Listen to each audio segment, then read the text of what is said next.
Kajian Kitab.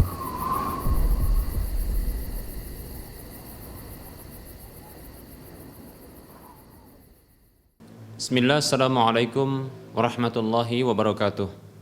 Innal hamdalillah nahmaduhu wa nasta'inuhu wa nastaghfiruh wa na'udzu billahi min shururi anfusina wa min sayyiati a'malina. Man yahdihillah fala mudhillalah wa man yudlilhu fala hadiyalah. Wa asyhadu an la ilaha illallah wahdahu la syarikalah wa asyhadu anna Muhammadan abduhu wa rasuluhu sallallahu alaihi wasallam. Qala Allah tabaraka wa ta'ala, ya ayyuhalladzina amanu taqullaha haqqa tuqatih wa la tamutunna illa wa antum muslimun. Ya ayyuhan nasu taqu rabbakumul ladzi khalaqakum min nafsin wahidah wa khalaqa minha zawjaha wa bassa minhuma rijalan katsiran wa nisaa'a wattaqullaha alladzi tasaaluna bihi wal arham innallaha kana 'alaikum raqiba. Ya ayyuhalladzina amanu taqullaha wa qulu qawlan sadida yuslih lakum a'malakum wa yaghfir lakum dhunubakum wa man yuti'illaha wa rasulahu faqad faza fawzan 'azima amma ba'd. Fa inna asdaqal hadits kitabullah wa khairal huda huda Rasulillah sallallahu alaihi wasallam wa syarrul umuri muhdatsatuha wa kullu muhdatsatin bid'ah wa kullu bid'atin dhalalah wa kullu dhalalatin finnar. Para pemirsa Rosyad TV dan para pendengar radio Medan Mengaji di mana saja Anda berada, rahimani wa rahimakumullah. Kembali kita bersyukur kepada Allah Subhanahu wa taala yang tak pernah bosan untuk memberikan kenikmatan kepada hambanya, yang tak pernah terhenti sedikit pun untuk berbuat baik kepada hambanya. Lebih-lebih tatkala hamba tersebut dekat dengannya, mendekat kepadanya, berbuat baik, beribadah, taat kepada Allah Subhanahu wa taala. Salawat dan salam juga tak lupa kita ucapkan untuk Nabi-Nya Muhammad sallallahu alaihi wasallam, teladan umat manusia yang bila diikuti petunjuk ajarannya maka kita akan masuk surga. Nabi kita Muhammad sallallahu alaihi wasallam bersabda, man ata'ani dakhalal jannah. Siapa saja yang taat kepadaku maka dia masuk surga. Hadis riwayat Bukhari Muslim. Para hamba Allah rahimani wa rahimakumullah. Kita masih melanjutkan pembahasan akidah tauhid dalam bahasan al-wala wal bara, dan pembahasan al-wala wal bara ini adalah pembahasan terakhir dalam pembahasan kitab akidah tauhid, kitab akidah tauhid ini. Al-wala wal bara, kita akan berikan definisi dan kita ulang kembali definisi dari al-wala dan al-bara. Yang keduanya ini merupakan prinsip yang agung yang mesti dimiliki oleh setiap muslim dan mukmin, orang yang mengaku beragama Islam dan beriman kepada Allah Subhanahu wa taala. Prinsip yang agung yang mesti terpatri di dalam jiwa-jiwa manusia beriman. Al-wala yang secara bahasa maknanya adalah loyalitas kecintaan. Maksudnya adalah kecintaan yang diarahkan kepada orang-orang, loyalitas yang diarahkan kepada orang-orang yang mereka memiliki keimanan serta ketaatan kepada Allah Subhanahu wa taala, berkasih sayang dengan mereka, saling tolong menolong sesama mereka dan bersikap tulus dengan menasihati mereka. Inilah al-wala yang disyariatkan dalam agama kita. Ini prinsip yang agung. Kemudian yang kedua adalah al-bara, yang secara bahasa maksudnya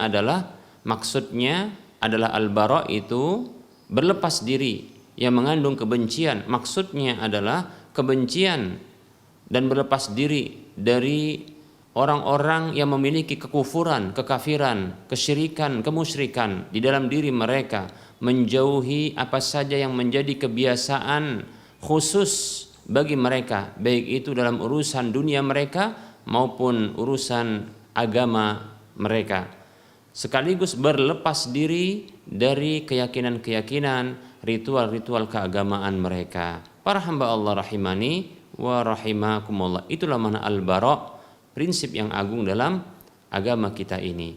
Baik para muslim rahimani wa rahimakumullah. Berikut ini kita akan kembali melanjutkan tentang hal-hal yang dibolehkan untuk dilakukan oleh seorang muslim, bahkan terkadang dianjurkan pada sebahagiannya, yang terkait dengan interaksinya dengan orang-orang kafir.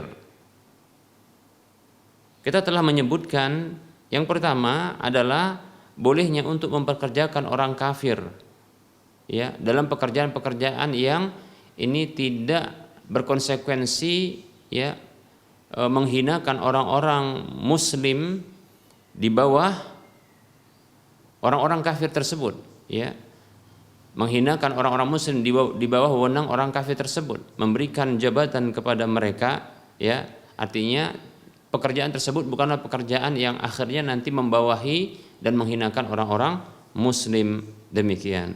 Dan tidak ada maksudnya untuk meninggikan dan memprioritaskan orang-orang kafir tersebut. Demikian para muslim rahimani wa rahimakumullah. Seperti, ya, mempekerjakan orang kafir dalam sebuah produksi barang atau dalam bangunan, membuat bangunan atau untuk pelayanan-pelayanan. Demikian para hamba Allah rahimani wa rahimakumullah. Yang kedua, yang juga sudah kita bahas, ya, adalah berbuat baik. Bahkan ini bukan hanya sekedar dibolehkan, bahkan dianjurkan berbuat baik kepada orang-orang kafir yang mereka lemah, yang membutuhkan, ya, yang membutuhkan,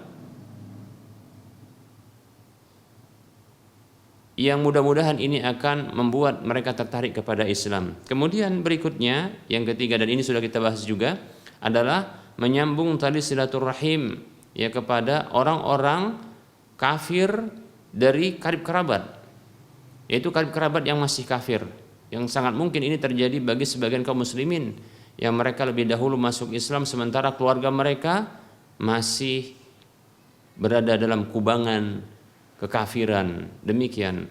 Maka masih, ya, dianjurkan, bahkan masih juga berhukum wajib untuk bersilaturahim kepada mereka, demikian. Seperti contohnya orang tua yang masih kafir atau anak-anak yang masih kafir, saudara-saudara yang masih kafir, maka ini masih dianjurkan untuk bersilaturahim kepada mereka, menziarahi mereka, ya, memberi hadiah kepada mereka, asalkan ya tidak ada hubungannya dengan kegiatan-kegiatan, ya, keagamaan mereka, kegiatan-kegiatan keyakinan mereka, ritual-ritual keagamaan dan kepercayaan mereka. Demikian para hamba Allah rahimani wa rahimakumullah. Baik, kemudian yang keempat, dan ini akan kita bahas, yaitu bolehnya, bahkan dianjurkannya untuk berbuat kebajikan, ya, kepada orang-orang kafir yang tidak memerangi orang Islam. Berbuat kebajikan seperti ini maksudnya adalah dengan memberikan hadiah, ya, yang sifatnya memberikan hadiah penghormatan, sebagai bentuk penghormatan, ya, kepada orang-orang kafir yang ini nantinya akan memberikan kesan baik terhadap Islam, bahkan memotivasi mereka untuk bisa masuk Islam, yang menjadi daya tarik bagi mereka untuk masuk ke dalam Islam, ya. Ya, ini dalam kondisi dakwah tentunya. Maka yang seperti ini dianjurkan, ya, dianjurkan. Demikian pula, ya, menahan gangguan, ya, saudara-saudara seiman kepada orang-orang kafir, ya.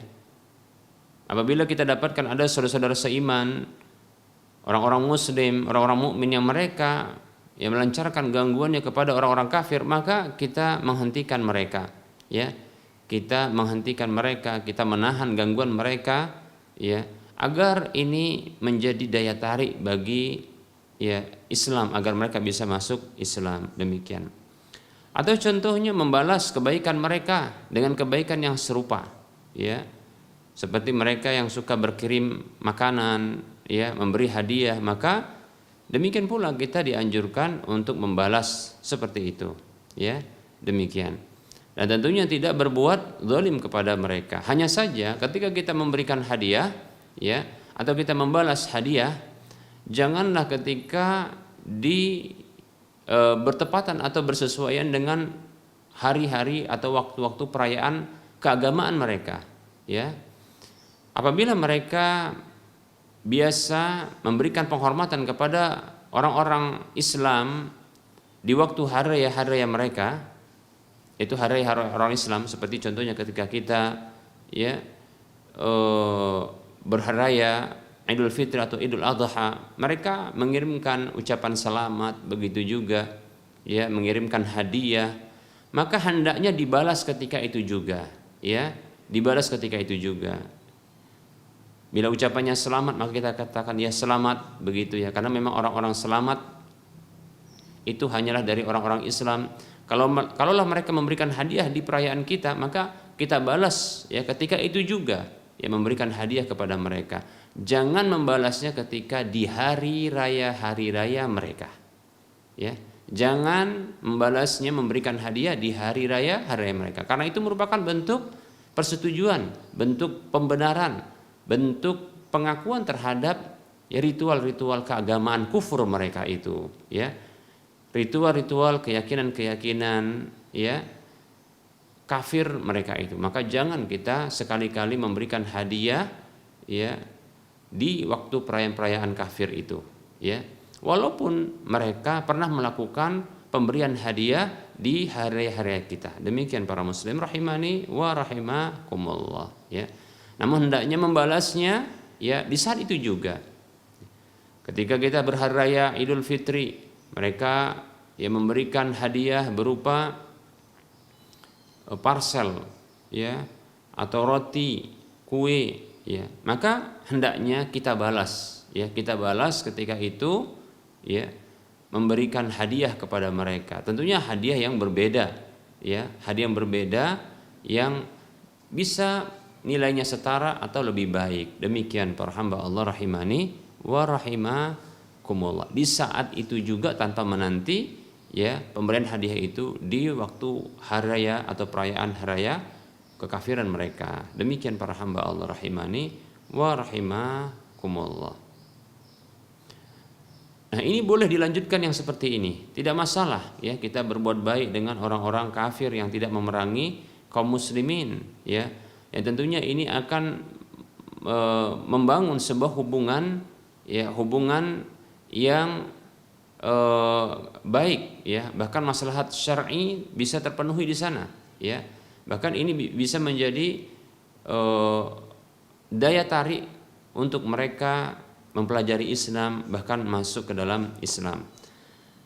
Allah Subhanahu wa taala berfirman di dalam surah Al-Mumtahanah ayat 8. Allah Subhanahu wa taala berfirman dalam surah Al-Mumtahanah ayat 8, Allah mengatakan, A'udzu billahi minasyaitonir rajim. La yanhaakumullahu 'anil ladzina lam yuqatilukum fid dini wa lam yukhrijukum min diyarikum an tabarruhum wa tuqsitu ilaihim. Innallaha yuhibbul muqsitin. Ya. Allah Subhanahu wa taala berfirman, Allah Subhanahu wa taala tidaklah melarang kalian dari orang-orang kafir yang tidak memerangi kalian dalam agama dan tidak mengusir kalian dari negeri-negeri kalian, agar kalian itu bisa berbuat baik kepada mereka dan berlaku adil terhadap mereka. Sesungguhnya Allah mencintai orang-orang yang berbuat adil, ya. Nah, berbuat baik kepada orang-orang kafir tersebut itu bisa dengan ya memberikan harta, memberikan bantuan, ya dengan fisik dan seterusnya. Maka ini hal yang tidak terlarang di sisi Allah Subhanahu wa taala. Begitu juga berbuat adil, ya, berbuat adil, ya, berlaku adil kepada mereka dalam ya setiap urusan. Demikian para muslim rahimani wa rahimakumullah, ya.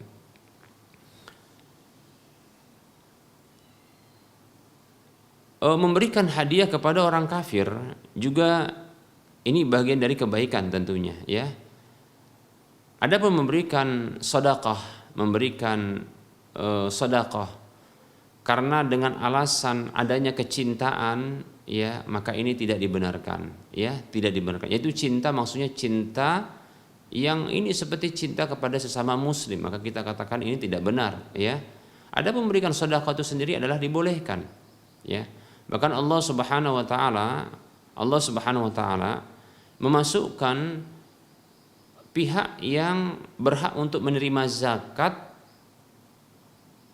zakatnya kaum muslimin adalah orang-orang kafir yang mereka butuh untuk dilembutkan, dilunakkan hati mereka agar bisa masuk dalam Islam yang disebut dengan al-mu'allaf, ya. Allah Subhanahu wa taala berfirman di dalam surah At-Taubah ayat 60, Allah mengatakan a'udzu billahi minasyaitonir rajim. Innamas shadaqatu lil fuqara'i wal masakini wal 'amilina 'alaiha wal mu'allafati qulubuhum wa fir riqabi wal gharimina wa fi sabilillahi wa ibnis sabil fariidatan minallah. Sesungguhnya sedekah-sedekah, maksudnya sedekah yang wajib karena ada sedekah sunat, ya. Karena di akhir ayat ini nanti akan disebutkan fariidatan minallah, itu kewajiban dari Allah Subhanahu wa taala, sebagai kewajiban dari Allah Subhanahu wa taala, ya. Kata Allah Subhanahu wa taala yang artinya sesungguhnya sedekah-sedekah itu hanyalah ditujukan untuk orang-orang fakir, maksudnya sedekah wajib yaitu berupa zakat. Ditujukan kepada orang-orang fakir, orang-orang miskin, kemudian orang yang bertugas zakat, petugas zakat.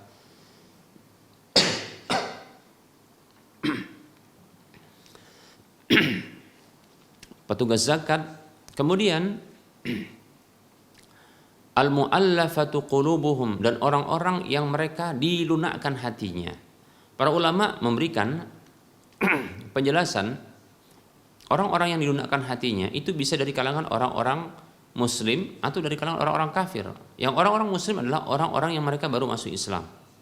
Adapun orang kafir adalah orang-orang yang mereka ada ya daya tariknya untuk masuk ke dalam Islam. Demikian.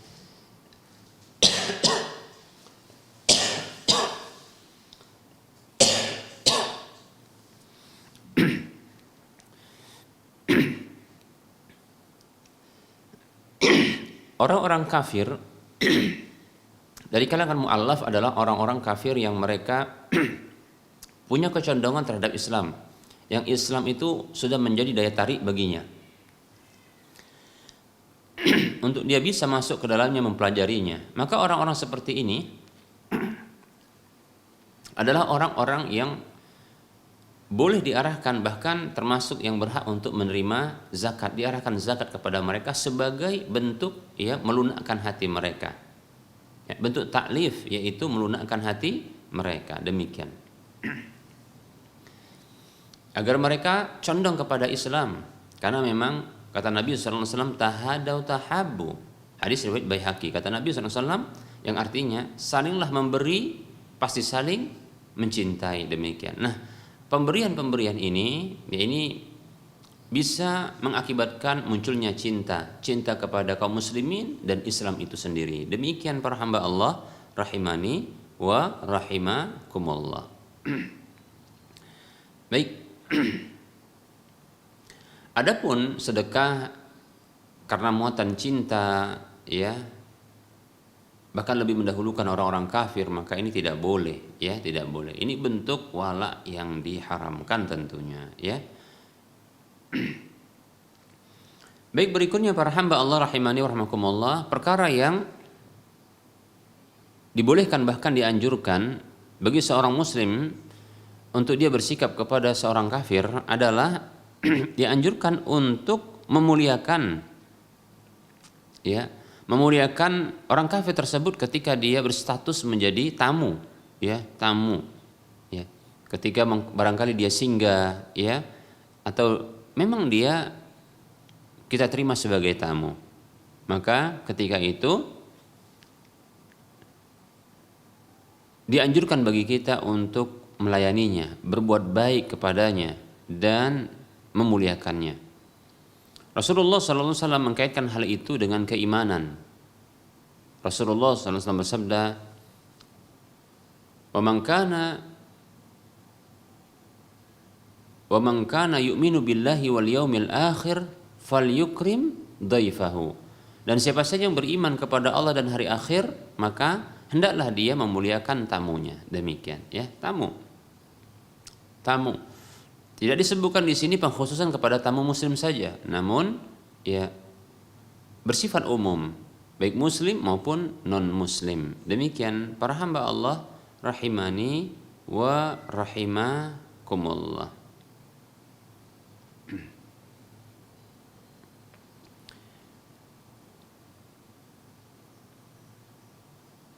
Berikutnya para muslim rahimani wa rahimakumullah.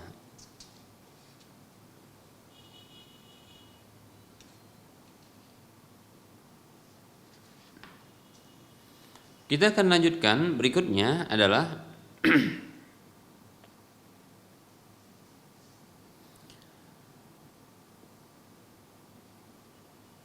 bolehnya untuk makan, ya, makanan yang terhidang bersama dengan mereka, ya. Bolehnya makan, ya, makanan yang terhidang bersama dengan mereka, ya, orang-orang kafir. Ya, ketika barangkali ada seorang muslim, atau kita katakan acara kantor, acara tempat kerja, di mana di sana disamaratakan antara muslim dengan non muslim untuk bisa makan bersama, ya, untuk makan bersama. Dan makan ini adalah, ya, tentunya makanan yang halal, tentunya tidak ada, ya, makanan-makanan yang haram, minuman-minuman yang haram, demikian. Ya, tidak ada perkara-perkara yang haram, hanya sekedar makan-makan saja. Maka hukum asal yang seperti inilah boleh, ya, boleh untuk makan bersama dengan orang-orang kafir, ya, seperti itu. Yang berkebetulan juga hadir, ya, orang-orang kafir di sana tentunya, ya. Nah, tentunya jangan sampai menjadikan orang kafir tersebut sebagai teman, ya, teman dekat, ya, teman sejawat, begitu juga, ya, teman sejalan, ya, teman sejalan dalam setiap, ya, kegiatan-kegiatan, ya, sampai, ya, teman tidur, teman makan dan seterusnya, ya.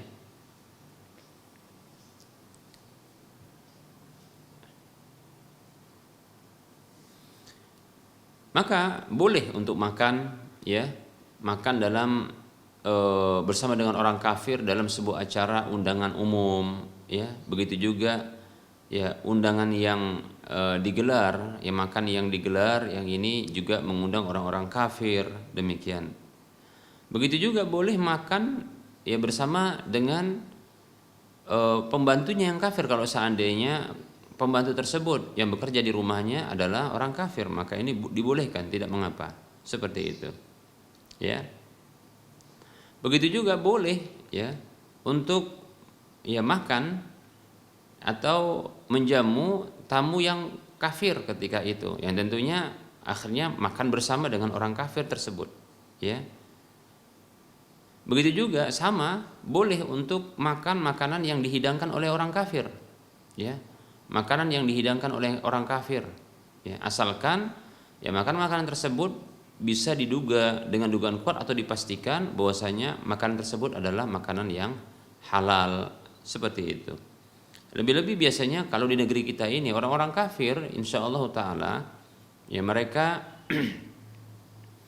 terkadang memahami hal ini, ya,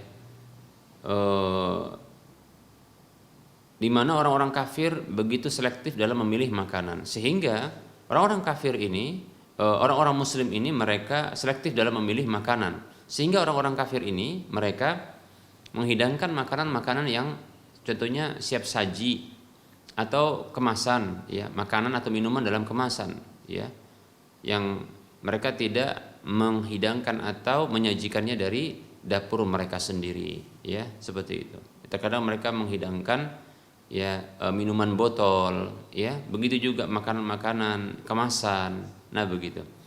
Terkadang pun mereka kalaupun menghidangkan makanan-makanan berat, maka mereka juga membelikan makanan tersebut dari rumah makan yang diproduksi oleh rumah makan muslim, ya, yang diproduksi oleh orang muslim, demikian, seperti itu. Bahkan kalaupun seandainya itu mengharuskan untuk, ya, masak di rumah mereka, maka mereka terkadang menghadirkan orang-orang muslim, ya, orang-orang muslim yang memasak di rumah mereka, sembari mereka katakan, ya, tadi Bu Fulan disebutkan namanya dan itu nama seorang muslim, ya Pak Fulan yang mereka memasak makanan ini. Nah seperti itu, ya. Nah ini supaya meyakinkan tamu yang muslim tadi agar bisa makan dari hidangan yang mereka sajikan, seperti itu. Nah ini kita katakan ya tentunya tidak masalah bagi kita untuk makan ya tanpa sungkan, demikian. Lebih-lebih bila kita lihat adalah ya makanan tersebut zahirnya adalah halal, ya. Ya. Makanan tersebut adalah zahirnya adalah halal. Demikian para muslim rahimani wa rahimakumullah.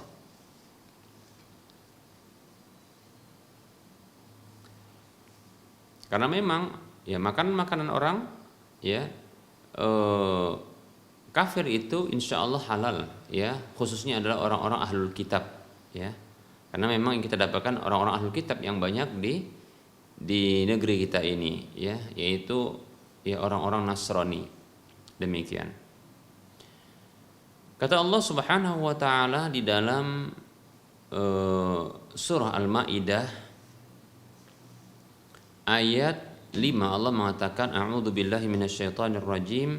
Al-yawma uhilla lakumut thayyibat wa ta'amul ladzina utul kitaba hillul lakum wa ta'amukum hillul lahum. Kata Allah Subhanahu wa taala, pada hari ini telah dihalalkan bagi kalian hal-hal yang baik. Makanan orang-orang ahlul kitab yaitu Yahudi dan Nasrani itu halal bagi kalian dan makanan kalian adalah halal bagi mereka. Demikian, seperti itu. Ya. Nah, ini makanan mereka. Bahkan disebutkan oleh Ibnu Abbas radhiyallahu anhu, maksud dari makanan di sini adalah ta'am, di sini adalah maksudnya dzabaih, yaitu sesembelihan mereka, yaitu hewan-hewan yang mereka sembelih. Demikian. Hewan-hewan yang mereka sembelih. Nah, ini hukum asal dari hewan-hewan yang disembelih oleh orang kafir ahlul kitab, yaitu maksudnya Yahudi dan Nasrani, adalah halal, hukum asalnya. Hukum asal dari hewan-hewan yang disembelih tentunya adalah hewan-hewan yang notabene-nya adalah halal di sisi kaum muslimin, seperti contohnya ya sapi, kerbau, ya unta kalau andaikan ada unta, ya kambing, kuda, ayam, bebek atau yang semisalnya, ya.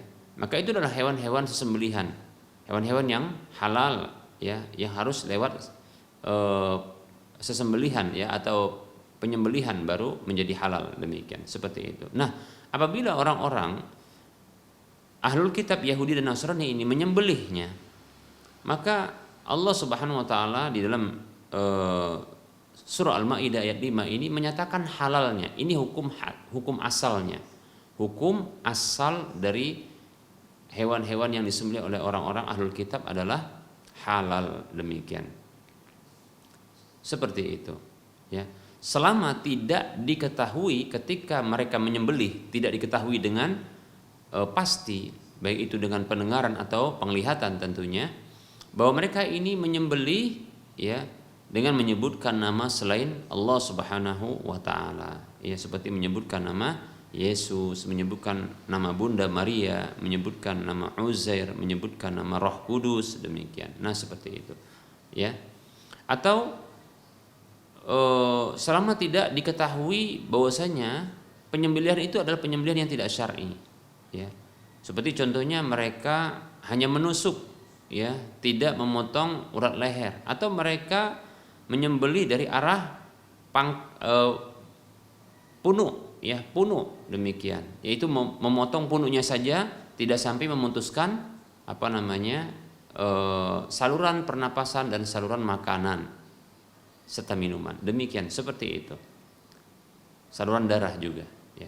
Nah, baik, ya, para muslim rahimani rahimakumullah. Atau cara-cara yang tidak syar'i yang lainnya, seperti contohnya disetrum hewan tersebut, ya, selama tidak diketahui, ya, dan itu adalah hewan yang memang halal, namun kita tidak mengetahui tata cara penyembelihannya, maka hukum asalnya adalah dihalalkan oleh Allah Subhanahu wa taala. Ya. Lalu bagaimana kalau seandainya ada rasa jijik ketika memakannya, maka itu tidaklah merubah hukum. Hanya saja jijik ini kan pribadi sifatnya. Kita katakan ya, jijik itu tidaklah menjadi standar baku dalam penghalalan dan pengharaman. Kita katakan pengharaman. Jijik itu bukanlah standar baku dalam Islam ya untuk mengharamkan sebuah makanan atau minuman. Mengapa demikian? Karena per individu kaum muslimin atau per individu manusia ini berbeda-beda dalam menilai ya makanan jijik atau tidak jijik, minuman jijik atau tidak jijik. Demikian. Ada orang ya melihat ya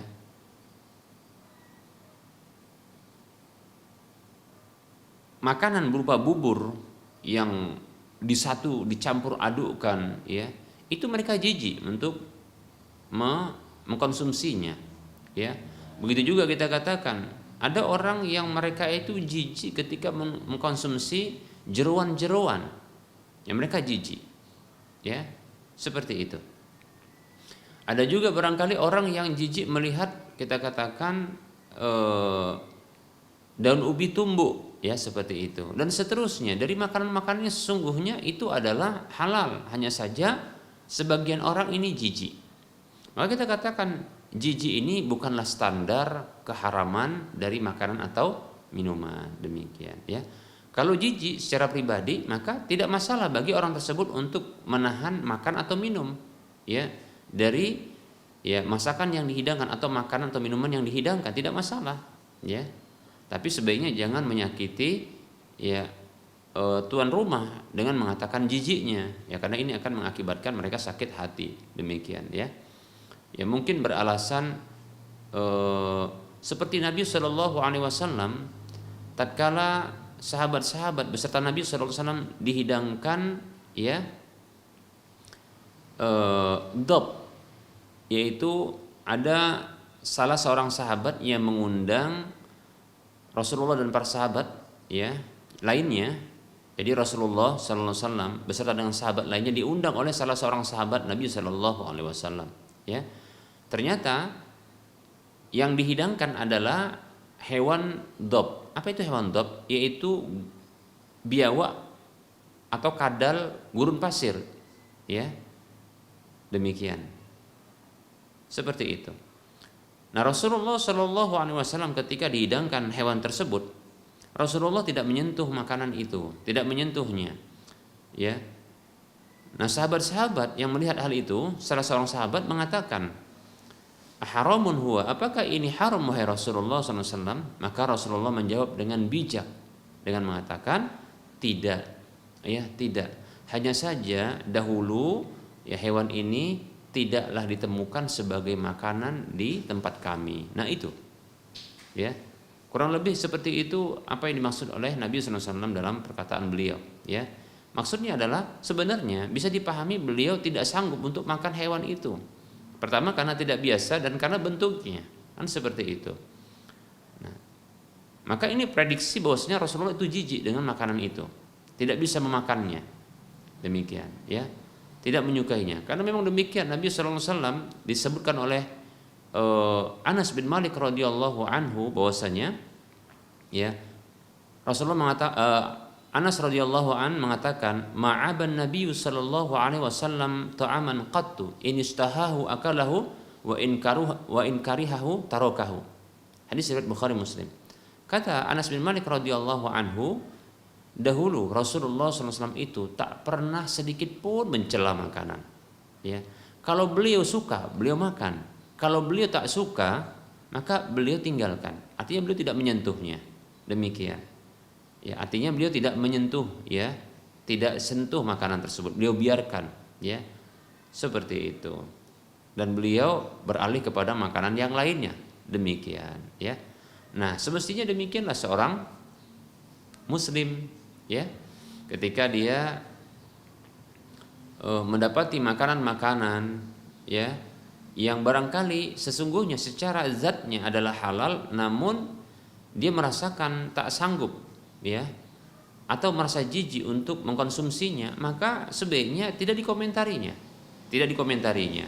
ya, dengan komentar-komentar yang ini akan mengakibatkan orang yang menghidangkannya atau orang yang membuat ya makanan tersebut atau orang yang memasaknya itu akan sakit hati, terluka hati, ya demikian, ya seperti itu. Demikian cukup untuk ya dia beralih kepada makanan yang lain atau minuman yang lain, demikian ya. Kalaupun seandainya harus ditanya, kalau seandainya harus pun dijawab pertanyaan orang yang bertanya kenapa tidak mau makan, maka ya sampaikan kepadanya dengan bahasa yang tidak menyakiti, sebagaimana Rasulullah SAW mengatakan ya dahulu di negeriku, maksudnya di Mekah dahulu, beliau SAW tidak menemukan hewan tersebut sebagai makanan, ya demikian. Bukan tidak ada, namanya gurun pasir ya tentunya ada di sana juga ada hewannya, hanya saja itu bukanlah hewan yang biasa dikonsumsi atau Rasulullah tidak biasa mengkonsumsi hewan tersebut, demikian. Ya, baik para muslim rahimani wa rahimakumullah.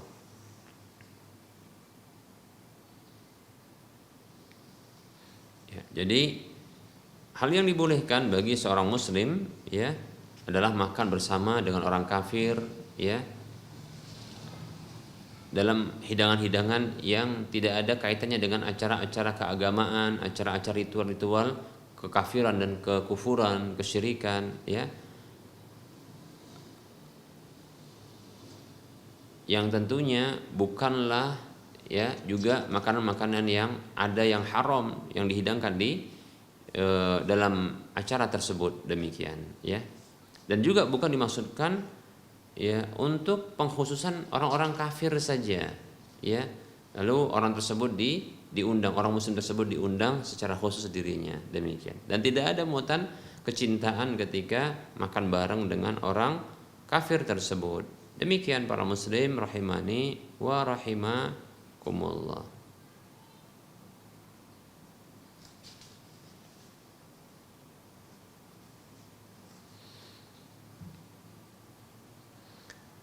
Baik, barangkali kita cukupkan untuk penyampaian materi. Kita akan lanjutkan dengan sesi soal jawab. Kita mencoba untuk menjawab pertanyaan-pertanyaan yang telah masuk.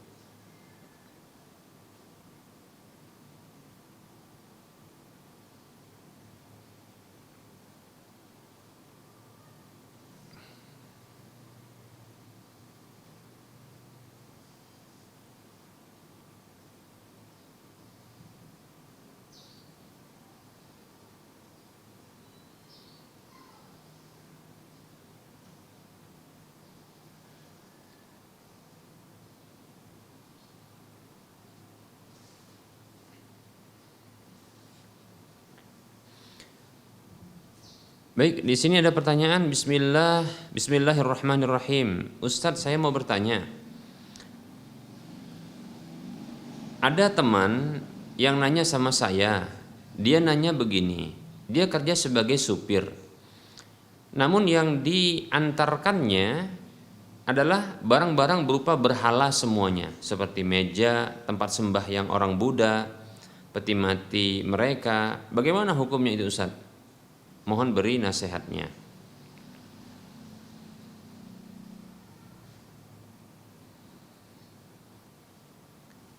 Bismillah. Berhala-berhala yang disembah selain Allah Subhanahu wa taala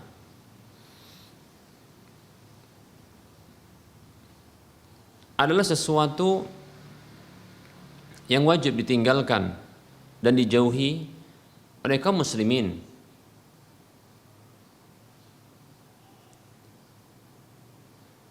Allah Subhanahu wa taala mengatakan innamal khamru wal maisiru wal ansab wal azlamu rijsun min amali syaitan fajtanibuhu.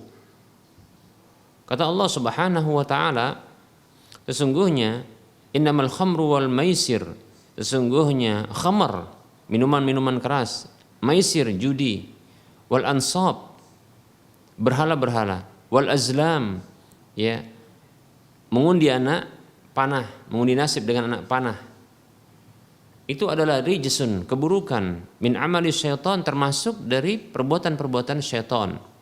Fajtanibuhu, ya, tinggalkanlah tinggalkanlah. Lihat, ini perintah Allah Subhanahu wa taala untuk meninggalkan hal tersebut. Demikian ya. Nah, oleh karenanya ya, jangan pula kita menghantarkan berhala-berhala tersebut kepada orang-orang yang nantinya mereka ini akan menyembahnya, atau ke sebuah tempat yang nanti manusia akan menyembahnya. Ya, ini namanya membantu seseorang untuk terjerumus ke dalam ya, atau membantu seseorang untuk menyekutukan Allah, berlaku durhaka kepada Allah, berbuat syirik kepada Allah, ya, berlaku kafir kepada Allah Subhanahu wa taala. Nah, ini tentunya terlarang. Allah Subhanahu wa taala berfirman di dalam surah Al-Maidah ayat 2, A'udzubillahi minasyaitonir rajim, wala ta'awanu 'alal ismi wal 'udwan, dan janganlah kamu saling tolong menolong di atas dosa dan permusuhan. Ini tentunya dosa, bahkan dosa terbesar. Ya, karena kesyirikan adalah dosa terbesar, ya. Kesyirikan itu adalah kezaliman. Kata Luqman Al-Hakim kepada putranya yang diabadikan oleh Allah Subhanahu wa taala, "Innasyirka la dzulmun 'adzim." Sesungguhnya kesyirikan itu merupakan kezaliman yang sangat besar. Demikian, seperti itu. Bahkan ini merupakan ya udwan, permusuhan kepada Allah Subhanahu wa taala. Maka tinggalkan, ya. Maka tinggalkan. Jangan melayani ya pekerjaan seperti ini. Boleh jadi supir, karena supir itu pekerjaan yang halal. Hanya saja ya jangan sampai ya membantu dengan jasa transportasi seperti ini, ya membantu orang lain untuk berbuat ya kesyirikan kepada Allah, kekufuran kepada Allah, dosa kepada Allah Subhanahu wa taala. Demikian ya. Ya termasuk hal ini adalah seperti menghantarkan ya orang-orang kafir itu ke rumah-rumah ibadah mereka, baik itu dibayar ataupun gratisan. Ya itu sama jika mengetahuinya. Kalau tak tahu maka tidak masalah, tapi kalau tahu maka tidak boleh. Demikian. Nah, kalau seandainya supir yang bertanya ini ya itu tidak mengetahui bahwasanya itu adalah berhala-berhala yang akan dikirim ke rumah-rumah ibadah orang-orang Buddha, ya. Ketika diarahkan sampai di tempat baru ketahuan. Ya, kalau demikian ya sudah. Ya. Tapi jangan turut menurunkannya, biarkan mereka yang menurunkannya. Demikian, seperti itu, ya. Wallahu taala a'lam.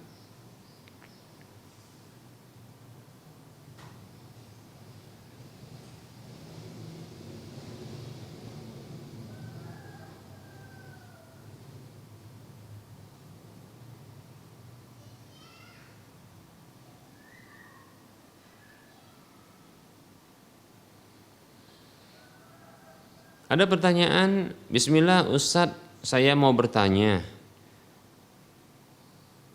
Bagaimana nih Ustadz, saya disuruh datang ke rumah adik mama saya. Ya. Jadi beliaunya ulang tahun. Mama saya memaksa saya ya untuk hadir ya.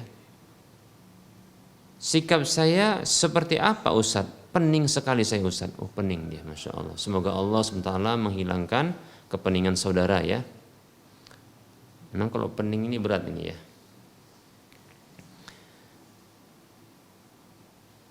Baik para muslim rahimani wa rahimakumullah. Ya ini perlu kita sampaikan, barangkali ada pemirsa yang tidak memahami kenapa kok sampai pening saudara kita ini ya. Ya ini terkait dengan hukum ulang tahun ya.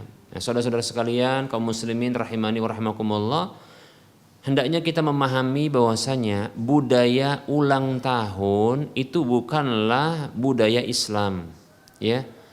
Ulang tahun itu mengulang tahun, melakukan perayaan di hari atau di tanggal atau di bulan ya, di tanggal dan bulan yang sama setiap tahunnya ya, atas kelahiran tersebut. Perlu diketahui bahwasanya yang seperti ini adalah budaya orang kafir ya.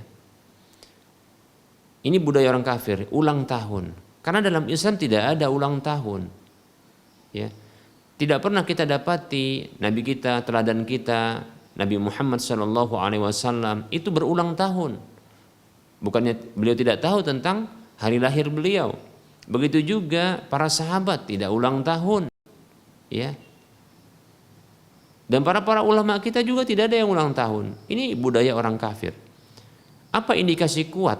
Bukti kuat bahwasanya orang kafir ini budaya orang kafir. Perhatikan, sampai ya orang kafir, khususnya adalah orang-orang Nasrani, ya, mereka itu menjadikan satu hari yang diprediksi lahirnya, ya, Tuhan mereka itu diulang tahuni tiap tahun.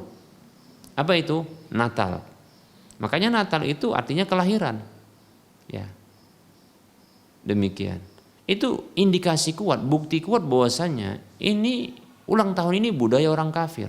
Sampai-sampai Tuhannya saja ini diulang tahuni setiap tahunnya.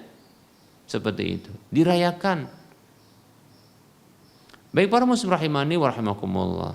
Bahkan bukan hanya hari kelahirannya saja atau tahun lahirnya saja atau bulan lahirnya saja. Bahkan kematiannya begitu. Naik ke atas langitnya. Baik. Perlu kita ketahui para muslim rahimani wa rahimakumullah, ya.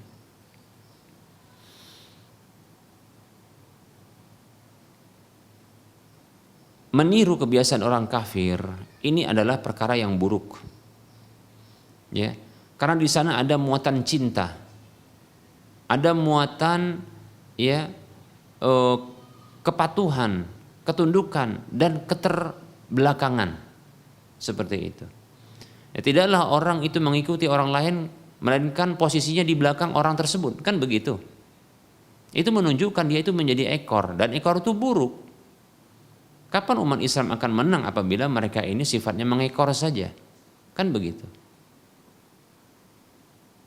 Kalau mau menang di depan, posisi harus di depan, jadi kepala. Ya, jangan jadi ekor yang selalu mengikuti, demikian. Berposisi di belakang. Umat Islam tidak akan menang selama mereka jadi umat pengekor. Seperti itu.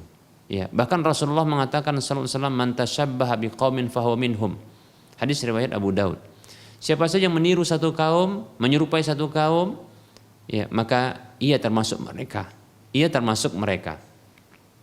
Ya, kalau yang diikuti adalah kaum yang mereka itu taat, soleh, baik, beriman, maka tentunya mereka beruntung. Namun kalau yang diikuti adalah kaum yang kafir, yang durhaka dan durjana, maka ya mereka adalah kaum binasa.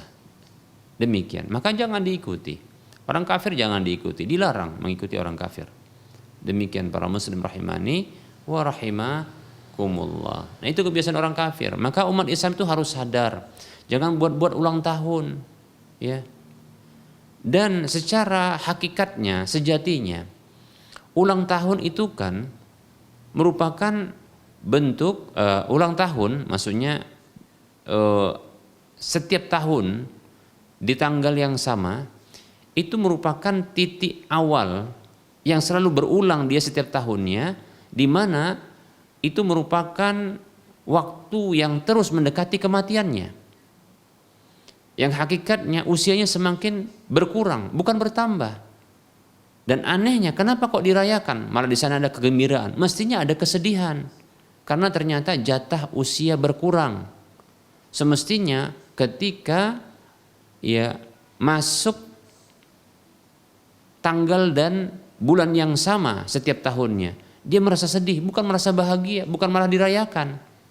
Tapi dia sedih karena ternyata dia telah mendekati waktu kematiannya, berkurang setiap tahunnya usianya. Begitu. Mestinya dia malah memperbanyak bekal, ini malah bersenang-senang. Demikian. Ya. Malah lalai dari Allah Subhanahu wa taala. Tidak demikian. Maka mestinya dia sadar, semakin taat kepada Allah Subhanahu wa taala. Demikian para muslim rahimani wa rahimakumullah. Baik, nah ini kenapa ya ulang tahun ini berhukum haram sesungguhnya, ya. Perayaan ulang tahun ini berhukum haram karena dia merupakan bentuk pelalaian terhadap mengingat Allah dan kematiannya. sehingga ini akan melupakan dia dari beramal kebajikan. Kemudian yang kedua adalah ini merupakan bentuk meniru orang-orang kafir. Seperti itu. Baik. Nah, bagaimana bila ternyata orang tua memaksa? Sebenarnya cukup diberitahu, cukup disadarkan orang tua, ya maaf tidak bisa hadir, kan begitu.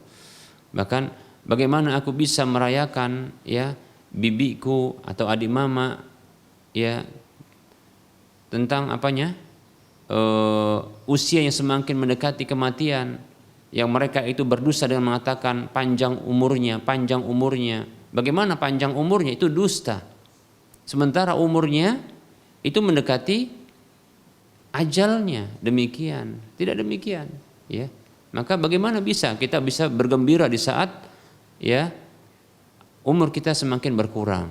Cobalah, kalau kata dokter, kita divonis oleh seorang dokter, ya, Pak, Bu, Mas, Mbak, Abang, Kakak,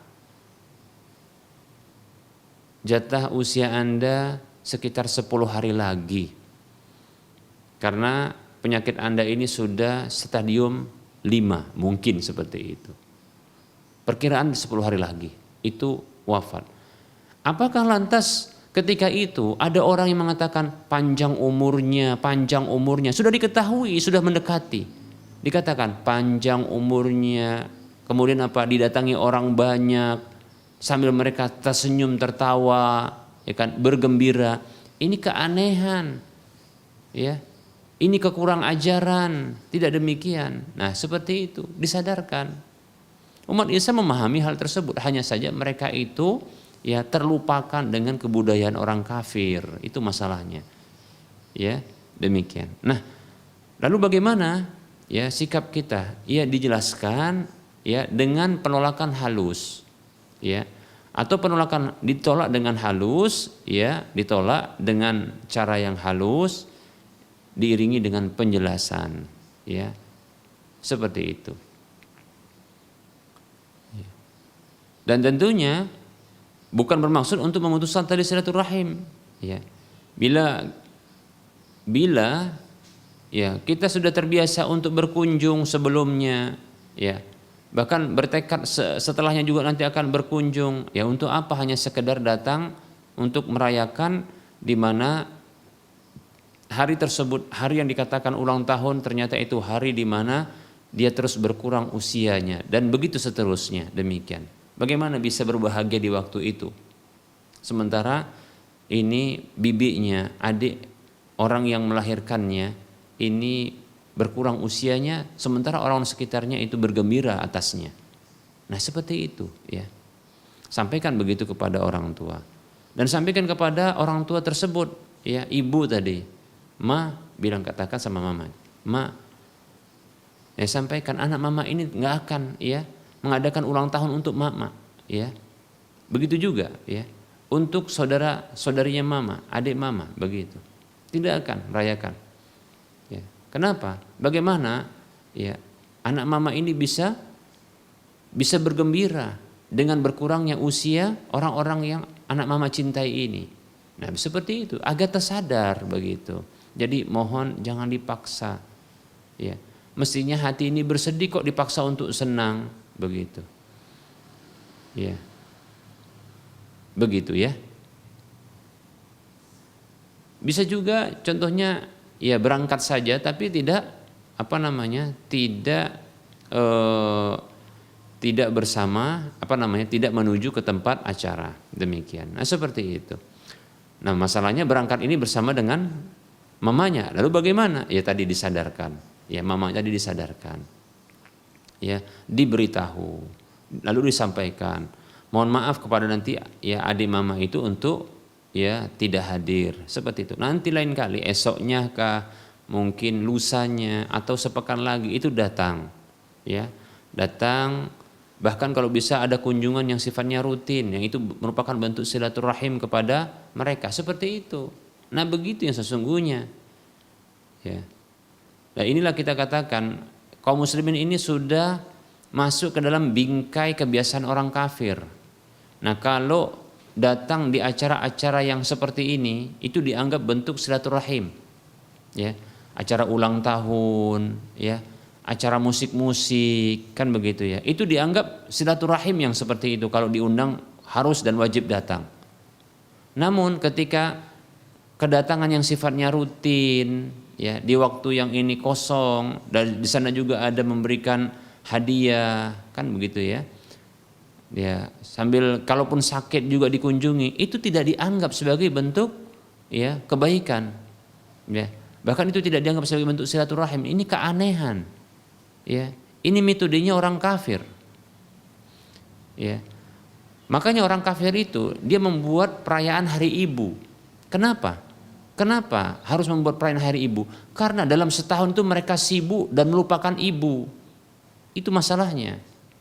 Jadi mereka paksakan diri karena kesibukan dan mereka sifatnya adalah pecinta dunia, ya. Yang kehidupan mereka adalah kehidupan dunia saja. Mereka lupa dengan sanak kerabatnya, bahkan orang-orang yang mereka cintai, yang melahirkan mereka seperti ibu mereka, ayah mereka.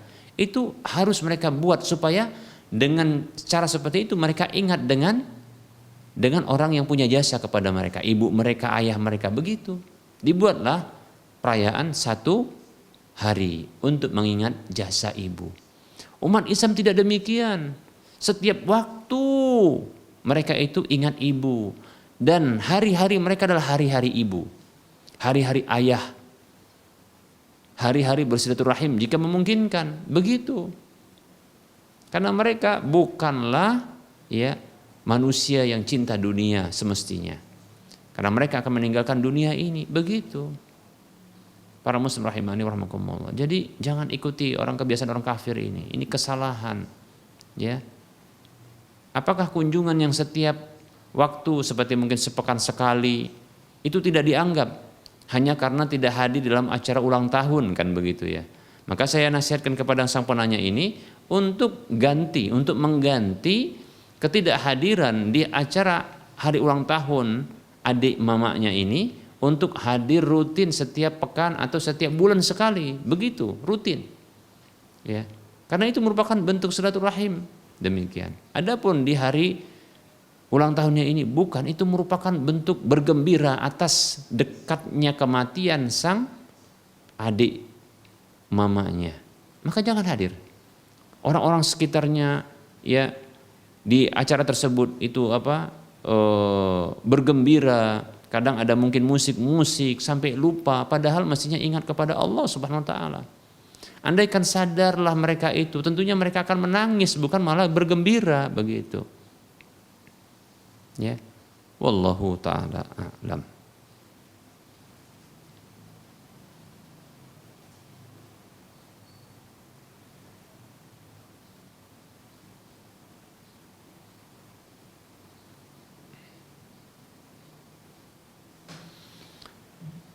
Assalamualaikum.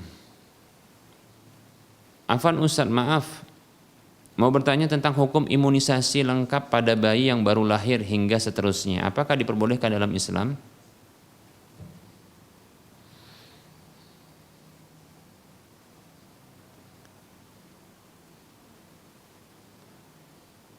Waalaikumsalam warahmatullahi wabarakatuh. Imunisasi adalah upaya secara medis untuk meningkatkan daya tahan tubuh bagi bayi.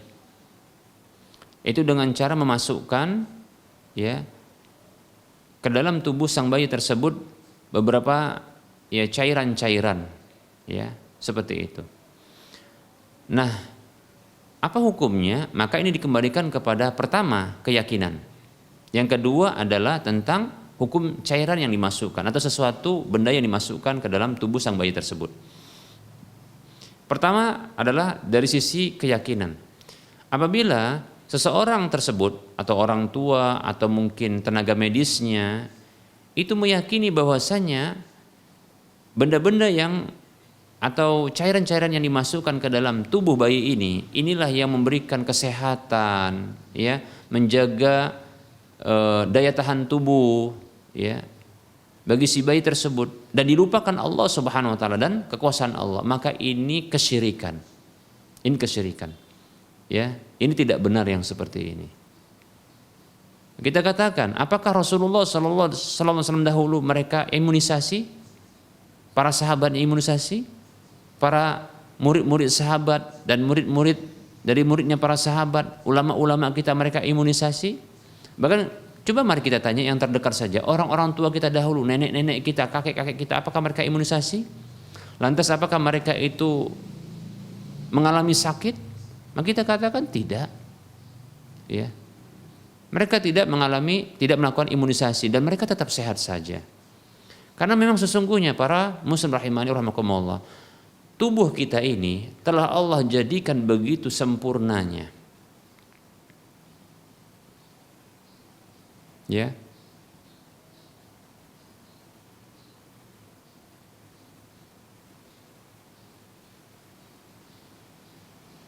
Laqad khalaqanal insana fi ahsani taqwim, kata Allah. Sungguh kami ciptakan manusia itu dalam bentuk yang paling sempurna. Ya, yang paling baik, demikian. Di antaranya adalah sistem kekebalan tubuh yang Allah ciptakan pada tubuh manusia ini, yang sesungguhnya memang ada dia. Hanya saja imunisasi ini dia lebih menjadikan dia lebih siaga, lebih cepat. Nah, seperti itu. Ya. Namun sesungguhnya tubuh bayi itu sesungguhnya ada sistem kekebalan tubuh yang Allah jadikan. Jadi Allah yang menjadikannya seperti itu. Nah, tinggal ya dia diaktifkan lebih cepat. Nah, itu imunisasi di sana dia. Nah, baik ya, ini yang pertama, itu dari sisi keyakinan. Maka kalaupun hendak berimunisasi, melakukan imunisasi pada bayi, harus diyakini ini sekedar usaha yang secara ya penelitian medis ini telah lulus uji. Ya, memang betul-betul memberikan pengaruh dengan izin Allah Subhanahu wa taala terhadap kebaikan dan kesehatan. Tentunya dengan izin Allah Subhanahu wa taala. Ya, seperti itu. Kemudian yang kedua, dari sisi cairan yang dimasukkan atau benda-benda yang dimasukkan. Maka dipersyaratkan ya yang dimasukkan tersebut adalah benda-benda yang halal dan suci, bukan yang najis dan berbahaya. Apabila dia najis atau dia berbahaya maka haram. Ya. Karena kita dilarang untuk mengkonsumsi yang najis.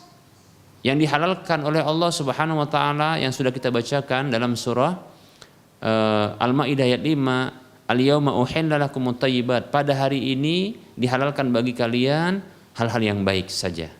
Ya. Jadi yang baik-baik saja yang dihalalkan. Adapun yang najis maka diharamkan seperti itu untuk dikonsumsi atau diinteraksikan dengan ya tubuh kita. Demikian, seperti itu. Demikian pula ya jangan sampai memudaratkan, karena tidak boleh memudaratkan diri dan orang lain. Kata Nabi SAW, la dorora wa la dirora. Tidak boleh memudaratkan diri dan orang lain. Demikian, seperti itu. Baik para muslim rahimani wa rahimakumullah. Jadi, nah apabila memang imunisasi, ketika berimunisasi itu diyakini ini kesehatan datang dari Allah, ini sekedar usaha. Bahasa yang sudah tersebar adalah ungkapannya ikhtiar. Hanya saja dengan izin Allah lah bisa ya dengan alat tersebut Allah menjaga kesehatan, atau dengan barang atau cairan tersebut benda tersebut Allah menjaga kesehatan, seperti itu. Padahal sesungguhnya ya Allah ya sudah memberikan sistem kekebalan pada tubuh setiap manusia, seperti itu. Demikian ya. Dan kemudian tadi dipersyaratkan untuk kebolehannya adalah ya, cairan atau benda yang dimasukkan ke dalam tubuh sang bayi tersebut tidaklah najis dan tidaklah dia berbahaya. Seperti itu. Kalau ditanya apakah setiap ya benda atau cairan tersebut dimasukkan adalah suci atau najis, saya tidak tahu. Maka ditanyakan. Ya, ditanyakan. Saya hanya memberikan kaidah umumnya. Seperti itu. Kalau ditanya, ya apakah Ustadz dahulu diimunisasi? Saya juga tidak tahu karena ketika itu saya masih bayi. Ya mungkin tinggal ditanyakan kepada orang tua saya saja, kan begitu. Ya. Kalau saya ditanya, apakah anak-anak Ustadz diimunisasi? Maka saya katakan, iya diimunisasi dengan cara yang alami. Ya. Apa itu? Dijaga kesehatannya, dengan diberikan ASI yang cukup jika memungkinkan, ya. ASI yang cukup, makanan yang cukup, nah seperti itu. Gizi yang cukup, ya. Kemudian kalau sakit ya disediakan obat-obat yang sifatnya herbal. Nah seperti itu. Demikian. Nah kalau saya ditanya, saya demikian. Saya tidak melakukan imunisasi bagi anak saya dengan imunisasi saat ini. Tapi alhamdulillah sehat juga kita katakan. Ya. Tapi bukan berarti saya mengharamkan imunisasi medis, bukan. Ya. Silahkan, tidak masalah. Ya. Dalam masalah ini luas. Ya. Karena ini perkara-perkara yang boleh saja. Demikian. Bukan perkara keharaman atau kewajiban. Ada halal dan haram di sini. Maksudnya adalah bukan, imunisasi itu bukanlah satu yang wajib, tidak diwajibkan, ya. Wallahu taala a'lam. Maksudnya diwajibkan secara agama, ya. Adapun bagi dunia medis saya sendiri tidak tahu apakah itu diwajibkan atau tidak, ya. Tapi insyaallah taala karena yang dimasukkan dari imunisasi adalah kekebalan tubuh, sementara Allah Subhanahu wa taala telah menciptakan adanya kekebalan tubuh bagi setiap manusia di dalam tubuh-tubuh mereka itu. Maka tinggal mengaktifkan saja, memberikan dia gizinya, seperti itu. Wallahu a'lam. Jikapun harus ya berimunisasi, melakukan imunisasi secara medis, maka wajib pertama ya diyakini bahwasanya Allah yang menjaga kesehatan tersebut. Itu hanya usaha. Imunisasi itu hanyalah usaha. Kemudian yang kedua adalah wajib dipastikan bahwasanya cairan atau benda yang dimasukkan ke dalam tubuh bayi tersebut adalah suci, halal dan tidak memudaratkan. Wallahu taala a'lam. Ada pertanyaan, Assalamualaikum Ustaz, izin bertanya, adakah syariat meminta maaf pada nisfu Sya'ban? Mohon dijawab.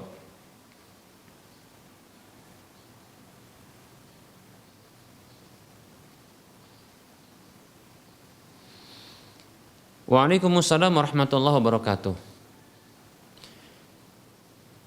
Saya pribadi belum pernah mendapatkan adanya dalil wahyu dari Al-Quran maupun hadis Nabi SAW tentang kewajiban atau syariat bermaaf-maafan di nisfu Sya'ban, di hari atau di malam nisfu Sya'ban. Saya tidak dapatkan dalilnya, yaitu meminta maaf secara khusus, ya demikian. Namun permintaan maaf itu adalah ketika memiliki kesalahan tentunya, ya. Rasulullah SAW bersabda dalam hadis yang diriwayatkan oleh Imam Bukhari dalam kitab Sahih beliau, Nabi kita Muhammad SAW bersabda, "Man kanat lahu madlamatun li akhihi fi syai'in min syai'in au min 'irdihi au syai'in minhu falyatahallalhu minhu al-yawma qabla an la yakuna dinarun wala dirhamun." Kata Nabi SAW, siapa saja yang memiliki kezaliman kepada saudaranya, baik itu kehormatan dirinya atau apa saja seperti fisiknya, hartanya yang dizalimi, ya, maka mintalah halal pada hari ini juga. Mintalah halal pada hari ini juga. Sebelum tiba waktu, yaitu kematian maksudnya, yang tidak ada lagi dinar dan dirham untuk menebusnya. Maksudnya adalah tidak bisa ditebus dengan harta, uang. Kata Nabi SAW, apabila dia memiliki kebaikan-kebaikan, maka kebaikan-kebaikan tersebut akan diberikan kepada orang yang didoliminya. Dan apabila dia namun apabila dia telah habis kebaikan-kebaikannya, maka keburukan-keburukan dosa-dosa orang yang didoliminya itu akan diberikan kepadanya dan dibebankan kepadanya. Lalu dicampakkan dia ke dalam neraka. Na'udzubillah min dzalik. Ya. Makanya dalam hadis, ya, muflis yaitu orang yang bangkrut itu disebutkan lebih jelas, ya, bentuk-bentuk kedzalimannya, seperti contohnya membunuh, memukul, mengambil harta, ya, memfitnah, nah seperti itu. Nah ini adalah contoh-contoh yang disebutkan Nabi SAW dalam menzalimi. maka wajib untuk minta halal sekarang. Ya, minta halal sekarang. Dan itu tentunya ketika berdosa, ketika melakukan kedzaliman kepada saudara. Nah, kalau seandainya kedzalimannya ya itu contohnya di akhir Sya'ban, maka jangan menunggu pertengahan Sya'ban tahun depan. Di saat itu juga. Apabila contohnya berbuat zalimnya di awal Sya'ban, maka jangan menunggu pertengahan Sya'ban, karena belum tentu sampai umur pula ketika itu. Demikian. Maka minta halal, minta maafnya itu ketika berbuat salah. Ya. Agar kelak tidak ditagih oleh orang yang dizaliminya. Lalu nanti yang akan dibayar adalah pembayarannya dengan amal-amal kebajikan. Yang amal-amal kebajikan itu modal dia untuk bahagia di akhirat kelak. Kata Allah Subhanahu wa taala, "Fa amma man saqulat mawazinuhu fahuwa fi 'ishatir radiyah." Adapun orang-orang yang berat timbangannya, maka dia berada kelak dalam kebahagiaan, dalam keridhaan, dalam kehidupan yang penuh dengan keridhaan dan kebahagiaan. Seperti itu. Demikian. Sebaliknya, ya tentunya wa amma man khaffat mawazinuhu fa ummuhu hawiyah wa ma adraka ma hiya narun hamiyah. Adapun orang yang ya ringan timbangan kebaikannya, yang berat adalah amal keburukannya, maka tempat kembalinya adalah ya hawiyah. Tahukah kamu apa itu? Itulah neraka yang meliputinya. Demikian. Jadi amal kebajikan itu modal selain iman. Ya, modal untuk dia bahagia. Lalu itu pula yang digadaikan ya untuk membayar hutang-hutang kezalimannya. Demikian. Makanya minta maaf selagi hidup. Demikian. Ya. Wallahu ta'ala a'lam. Jadi tidak perlu menunggu pertengahan bulan Sya'ban, hari raya Idul Fitri, hari raya Idul Adha, bulan Ramadan. Tidak perlu. Ketika bersalah, maka minta maaf.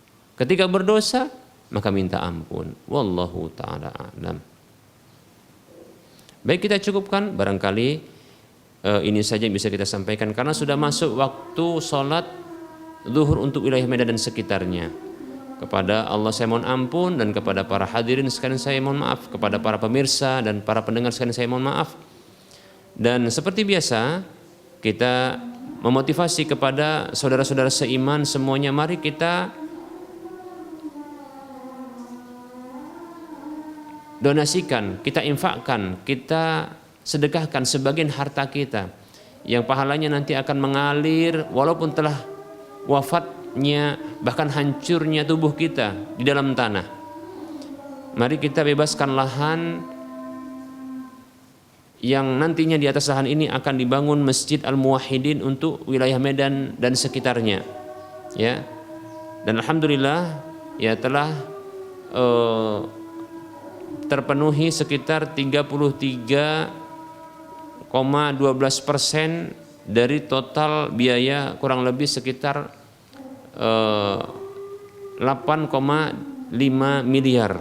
Demikian. Maka salurkan infak dan sedekah Anda ke nomor rekening Bank Syariah Mandiri atau Bank Syariah Indonesia di nomor 7127485555 atas nama Yayasan Lajnah Dakwah Medan, kode bank 451. Silahkan.